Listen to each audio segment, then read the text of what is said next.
नमस्कार, मैं हूँ सुशील शंकोविक, आप मेरे साथ देख रहे हैं स्टोरीज़ बाय विक। आज की जो मैं आपको स्टोरी बताने जा रहा हूँ, ये हमारे ग्राउंड रिपोर्टर संदीप सब्बरवाल हरिद्वार में जो हैं, वहाँ के अपने स्टोरीज़ बाय विक के चैनल हेड भी हैं, उन्होंने ये हमको फॉरवर्ड की है स्टोरी। ये स्टोरी है रियल स्टोरी, ये रियल स्टोरी है साईं ज्वेलर्स सहारनपुर की। ये स्टोरी 10 तारीख की है, 10/8/24 की। साईं ज्वेलर्स के मालिक सौरभ बब्बर और उसकी वाइफ मोना बब्बर ने हरिद्वार में गंगा में कूदकर अपनी जान खत्म कर दी। क्यों अपनी जान खत्म कर दी? क्योंकि कर्ज के बोझ के तले वो परेशान थे और आत्महत्या एकमात्र ही उनके पास रेमेडी बची थी, जिसके कारण उन्होंने अपनी ज़िंदगी को खत्म कर दिया। क्या यही एक कारण है? सौरभ बब्बर जो कि बहुत बड़े बिज़नेसमैन हैं सहारनपुर थे थे। उनके पास सोना का बिज़नेस था और सोने में वो लोगों के इनाम निकाला करते थे और अभी 10 तारीख को वो सोने के लिए इनाम निकालने के लिए 7 करोड़ का उन्होंने कर्ज लिया था और उसके पास सौरभ बब्बर के ऊपर 10 करोड़ का कर्ज हो चुका था। 10 करोड़ का जो कर्ज था ये इतना ज़्यादा उनको महँगा पड़ा कि सौरभ जी को और मोना को अपनी जान गँवानी पड़ी।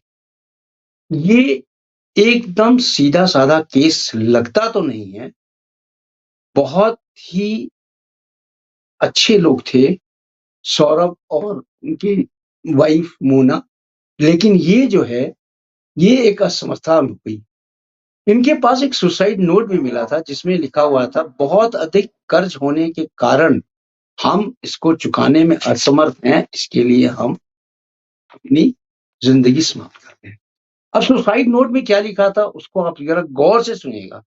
मैं सौरभ बब्बर कर्ज के दलदल में इस तरह से फँस गया हूँ कि बाहर निकलना अब मेरे लिए बहुत ही मुश्किल है।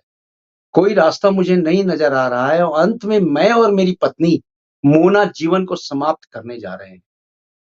प्रॉपर्टी, दुकान और हमारा जो किशन पोल वाला जो घर है, वो मकान दोनों बच्चों के नाम कर दिया है मैंने। हमारे दोनों बच्चे अपनी नाना और नानी के घर पर रहेंगे। उनका जीवन अब नाना-नानी ही देखेंगे। हम पति-पत्नी उनके हवाले करके जा रहे हैं। बच्चे हमारे वहीं रहेंगे क्योंकि हमें किसी और पे विश्वास नहीं है। और आगे वो लिखते हैं कि हमने लेनदारों को जो थे अंधाधुंध ब्याज दिया है। अंधाधुंध ब्याज दिया है और हम अब नहीं दे पा रहे हैं। अब हमने ये सोच लिया है कि हम सुसाइड करने जा रहे हैं और जहाँ से भी हम सुसाइड करेंगे, वहाँ से हम आपको व्हाट्सएप पे आपको फ़ोटो शेयर कर देंगे। नीचे इनके हस्ताक्षर हैं, सौरभ बब्बर के और मोना। अब क्या एक ज़िंदगी को समाप्त कर लेना ही इनके लिए लास्ट रेमेडी थी? अगर देखा जाए तो इस तरह से सुसाइडल केस जो है, हमारे भारत में 108% से भी ज़्यादा है। क्योंकि सुसाइडल टेंडेंसी सुसाइड वही लोग करते हैं या तो प्यार में हारे हों, या जुए में हारे हों, या किसी और चीज़ में अपने घर से परेशान हों, या उनको कोई ऐसी बीमारी हो जो बीमारी ठीक नहीं होती हो, वो बीमारी के कारण। ये सारी चीज़ें मिला के ही उनकी जो है सुसाइडल टेंडेंसी आ जाती है। और सुसाइडल टेंडेंसी अगर इंसान की आती है तो 3 दिन पहले, 4 दिन पहले उसके बॉडी से रिफ्लेक्ट करता है कि अब उनका सुसाइड करने का टाइम आ चुका है। आत्महत्या कभी भी किसी भी चीज़ का समाधान नहीं है।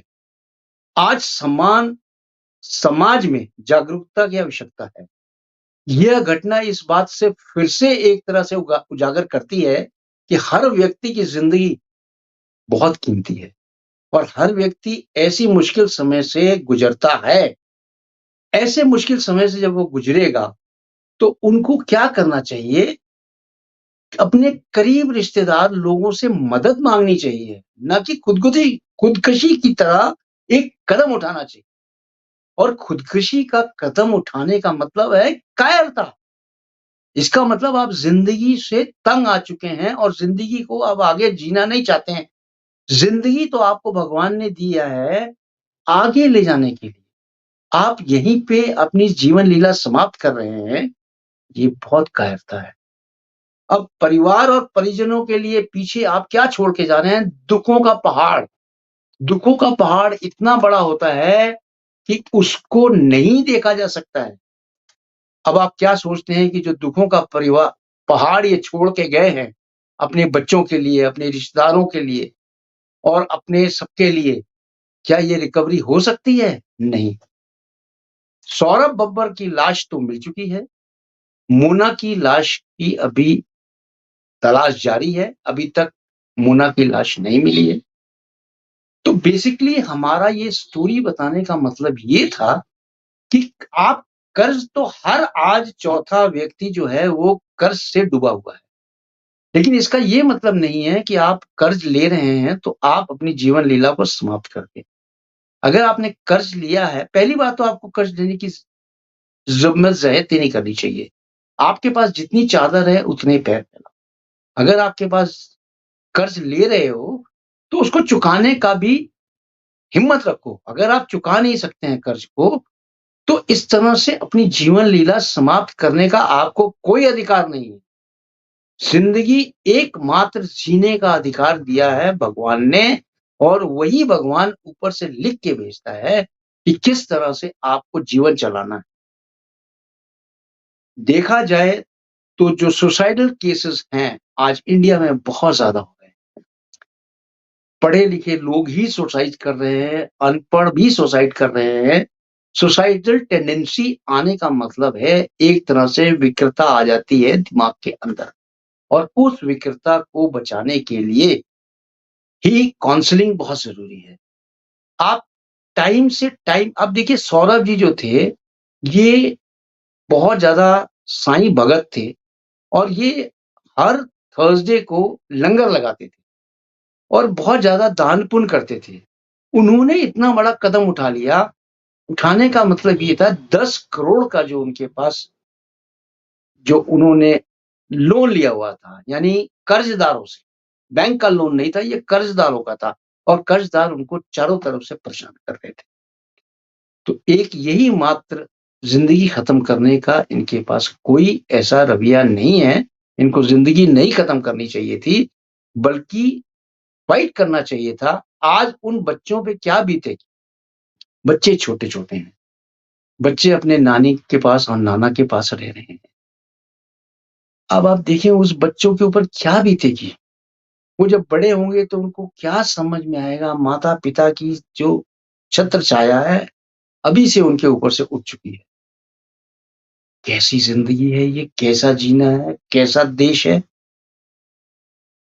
आपको इस कहानी को बताने का मेरा मकसद यही था कि आप भी सतर्क हो जाएँ और अपनी जितनी चादर है उतने ही पैर फैलाएँ।